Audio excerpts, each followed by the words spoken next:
khang cầu khanin crusade turin min soma rong bon na dum tak pathianin min pe a ti chuan chu crusade kan nei don ti khia chuan UP atangin India sipai lal chung kwa te hi ke mani min lo khifu no maya an soidan chuan chu India Air Force sipai lal chung kwa chu an fapa dam lo an boi puina sa maya India ram hospital tha an ti chu kan kal kim to an tia chu mai ni lawan soi pakhat chu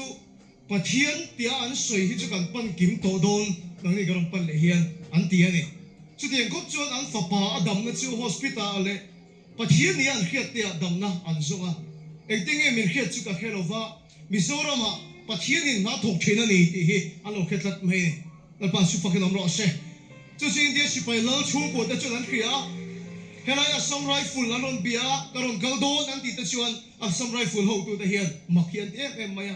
mission den khang crusade ta chuan tel turin anon bo sa ya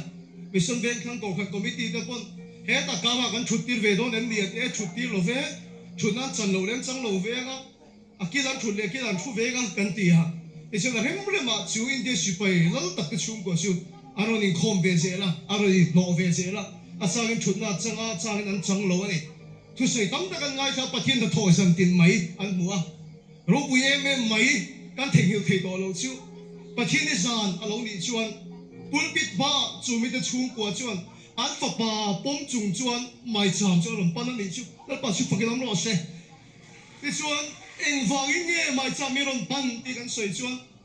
an fa pa sa ko dang song song an pan to dam nan mu thei lo hospital tha ni a khe song song an pa da dam nan mu thei lo chu kami pathian ni san kan dal pa na khoya di dam khat mai ni dal pa chu fakin am lo se an ni chung ko chu ni so so le pathian ni ti an chiang em mai Iswa ma thing thi tu lem pathian a pom kum kho turin chu mi san chu mai cham lam chu an pan ta kut ngatin an chung ko chu ka tong tai saka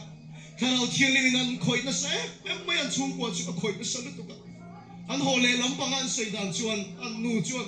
kana khit ngai lo eng mo hian min uap ti ka khia khatiang reng a thamo na kha kan nu na ka la tong ngai lo chu sui iswa chu ni don na ni mo atia iswa an von nei an net em mai motor accident a kana liab lai pon miron bia kan lo tong trai pui che an na ti ni an get em mai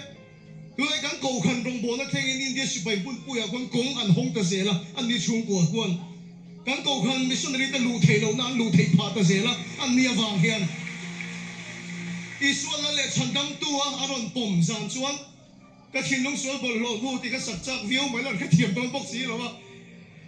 bisan veng khang ko khan chu lo ai khan opon in khia ga ave ka chuan ko khan upa le pastor pension hi ko khan committee in za ta ti tiang ko khan za om chu ni ni ma sina chu mai cham ma nge me chuan an khia thiam tur sa phla kan sano thei ka lo ha an ko khan upa te le pastor ho in khom song song chuan khami ta chung ko tan into my heart come into my heart Lord Jesus ka thil lu ai lal pa lo lut ro heta he lo cheng ro come in today come in to stay voi la hian heta lo cheng ro ka thil lu nga hian tin chu sap la chu kan sarwan ta thup bai ni chu mi son veng khang presbyterian big in chunga an ro pui sin chu wa se he la hi sap la di ma se ke ni tan so la te la ani kung khuwa to ni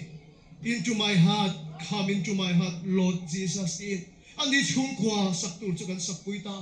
chu kan ha sak chu lal pan mala so ma tu na hian van rama an kai pha do na ni khem bun kong chu khar ani pha ta ni tal pa chu fakin om ro se